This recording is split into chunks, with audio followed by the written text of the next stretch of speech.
네, 미국의 금리 인하 기대감이 커지고 있습니다. 올해 안에 인하는 할 거다라는 파월 의장의 발언 때문이기도 하겠지만 그 전부터 금값과 비트코인이 같이 오르고 있습니다. 같이 움직인다라는 게 있는데요. 역대 최고점이 거의 우리 돈으로 1억 가까이 올라가기도 하면서 많은 분들의 관심을 받았습니다.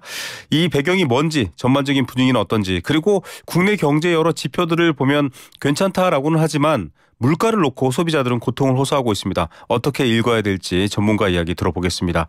김광석 한양대 겸임교수 연결돼 있습니다. 안녕하십니까? 네, 안녕하세요. 네, 이 그러면 사실 본능적으로 사람들이 눈을 동그랗게 뜰 수 있는데 지금 금값에 관심이 높아지고 있습니다. 최근 국제 시세가 계속 상승하고 있는 모양이죠? 네, 그렇습니다. 정말 근 몇 년 동안 봤을 때 이렇게 금값이 가파르게 치솟은 적이 없지 않았나 이런 생각이 들 만큼 금값이 정말 말 그대로 금값인데요. 네. 지금 국내 금시세로 말씀을 드리면 일단 92,260원 정도가 됩니다. 그람당. 네. 이 국제 금시세가 92,200원 정도 된다고 말씀드렸는데 지난 23년 10월 정도에는 뭐 한 7만 9천 원 정도 됐었어요. 네. 그러니까 굉장히 가파르게 오르고 있고 또 금값 자체가 굉장히 높다 이렇게 볼 수 있겠습니다.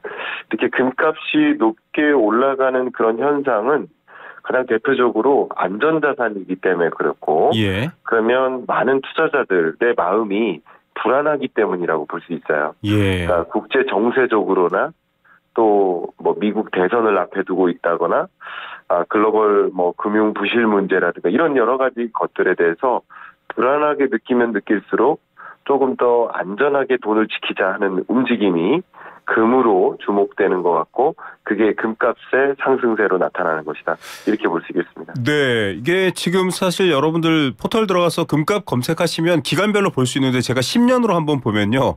네. 2016년 1월경에 대략 온스당 1,050달러였다가 지금 2,158달러입니다. 오늘 기준으로.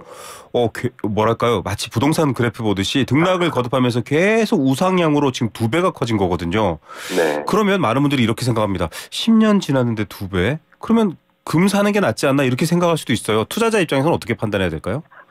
결론적으로는 그게 맞죠. 그 결론적으로는 금값이 이토록 치솟았다. 그러면 금을 10년 전에 투자를 하셨다면 가지고 있던 모든 자산을 현금이 아닌 돈으로 들고 있는 것이 아닌 금으로 들고 있었다라고 한다면 자산 가치 2배가 됐겠죠. 네. 근데 그것은 이제 결론적인 것이고 네. 앞으로 금값이 어떻게 될까? 네. 그걸 이제 지켜보면서 의사결정을 해야 되겠죠. 맞습니다.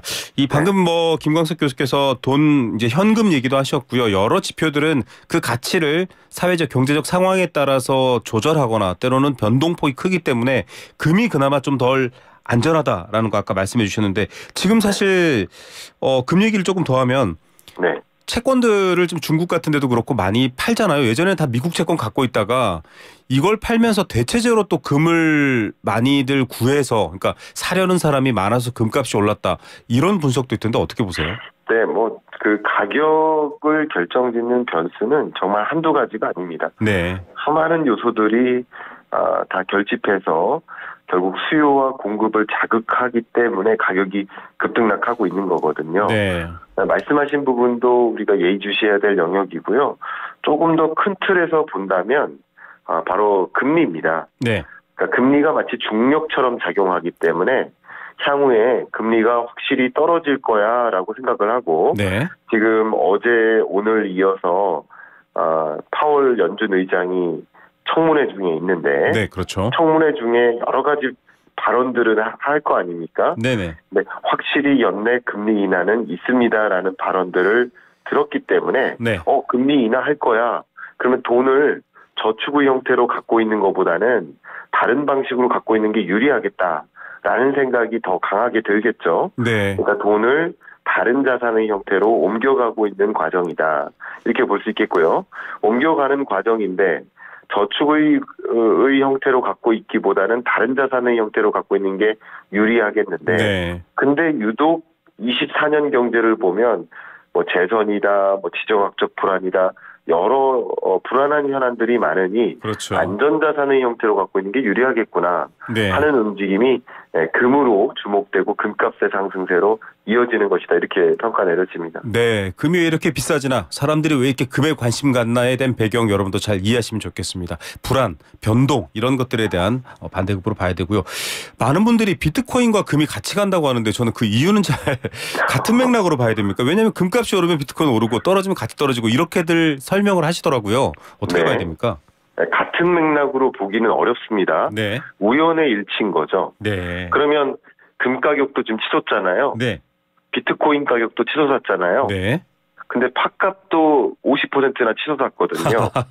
귤값도 치솟았거든요. 엄청 올랐죠. 네. 같은 시간대에 같이 올랐기 때문에 네. 이것에 인과관계가 있다라고 규명하기보다는 네. 각자 그런 길로 가고 있구나. 왜 그렇게 가나 이걸 그려보는 게 필요하지 않을까 생각을 하는데요. 맞습니다. 일단 앞에 말씀드렸던 같은 견지에서 같은 방향을 가져가는 근거도 몇 가지가 있습니다. 네. 바로 첫 번째가 앞에 말씀드렸던 바로 금리예요. 네. 금리를 확실히 인하할 거야라고 생각하다 보니까 네. 자산을 다른 데로 옮기는데 네. 하나는 금, 하나는 주식, 하나는 부동산, 또 하나는 비트코인 이렇게 네. 되겠죠. 그러니까 금과 같은 비트코인과 같은 현금이 아닌 다른 자산으로의 돈의 이동을 설명해주는 근거가 바로 금리이기 때문에 네. 금리 인하에 베팅을 한다라는 점에서는 같은 방향성입니다. 예. 그러나 이렇게 비트코인 가격이 치솟게 되는 추가적인 몇 가지 배경들이 있기 때문에 네. 뭐 반감기라든가 ETF라든가 여러 가지 요소들은 금과 다른 요소들이죠. 네, 그런 맞습니다. 면들도 같이 고려해야 될 필요가 있다 생각합니다. 예, 그리고 비트코인도 역시 비슷한 맥락도 있지만 그렇다고 해서 시기적인 면을 또 동치시켜서 같은 걸로 보면 안 된다 이런 부연 설명까지 해주셨는데 저도 제가 20대 때도 많은 분들이 읽어보라고 해서 읽어봤습니다. 부자 아빠 가난한 아빠 로버트 네네. 키요사키 이분도 좀 전 세계적으로 인기가 있는데 비트코인 4억 원까지 갈 거야. 그것도 올해.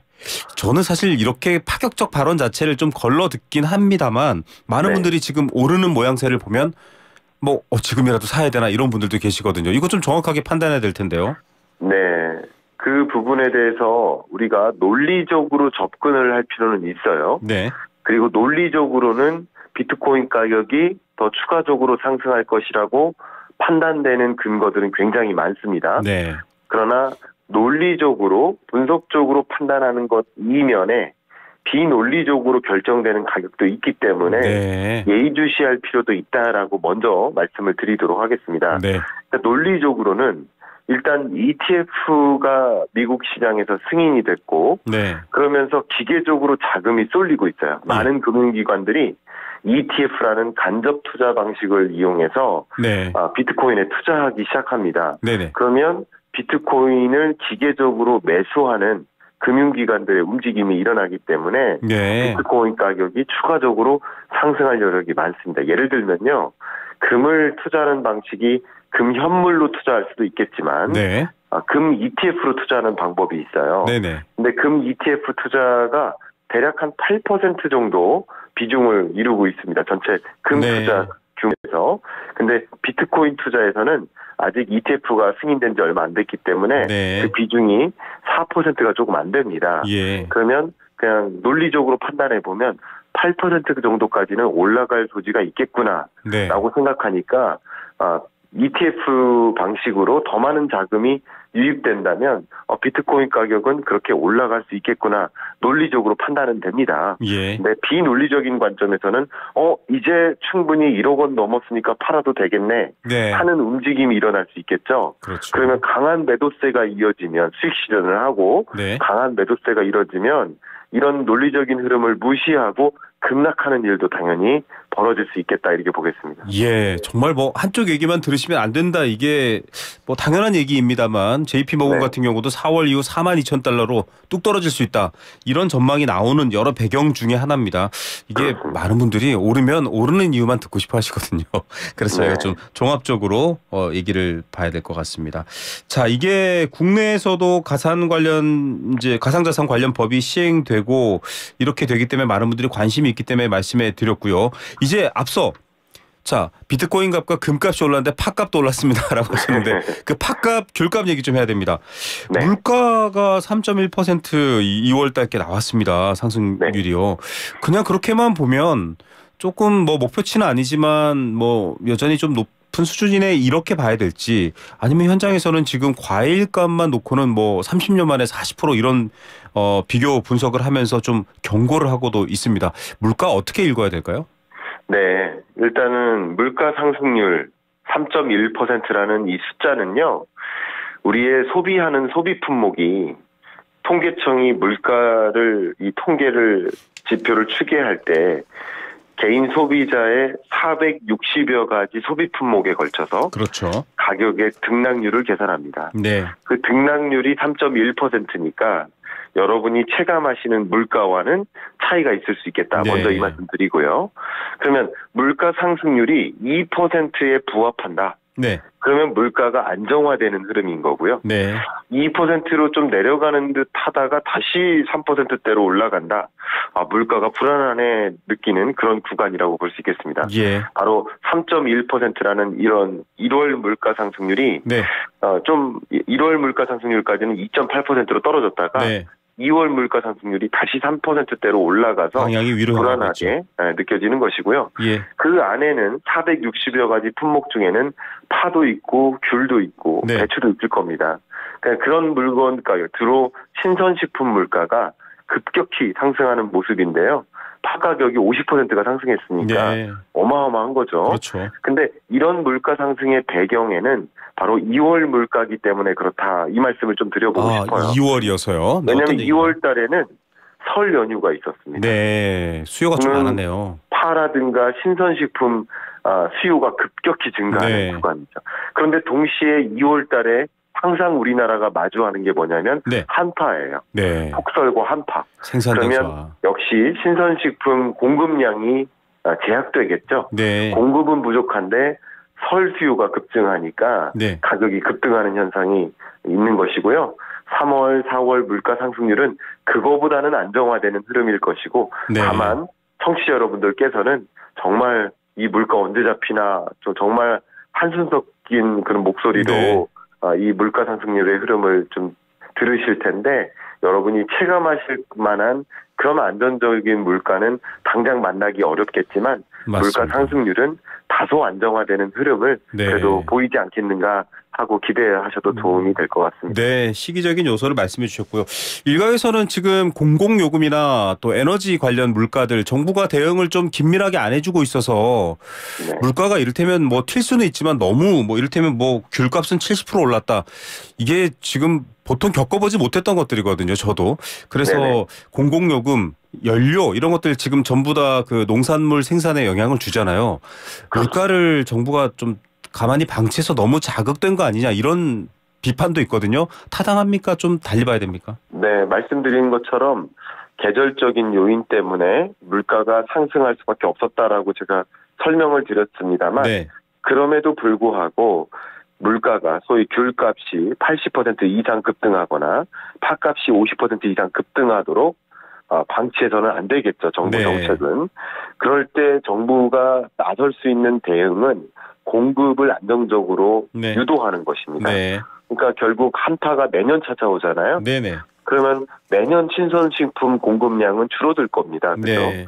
그렇기 때문에 국제 물류 시스템을 이용해서 부족한 어떤 신선식품, 채소라든가 과일을 안정적으로 대체제를 이렇게 조달할 수 있도록 하는 그런 정책들을 긴밀하게 마련해야만 다시 이런 급등하는 고물가에 정말 서름을 견디지 못하는 서민분들의 목소리가 덜 들릴 수 있지 않을까 생각합니다. 그렇습니다. 지금 뭐 금리에 대한 고통도 큰데요. 이 물가가 이런 상태면 금리를 내리지도 못하고 이게 정말 참 진퇴양난의 상황입니다. 서민들의 고통이 좀 줄었으면 좋겠네요. 오늘 말씀 여기까지 듣겠습니다. 감사합니다. 네, 감사합니다. 네, 한양대학교 김광석 겸임교수였습니다.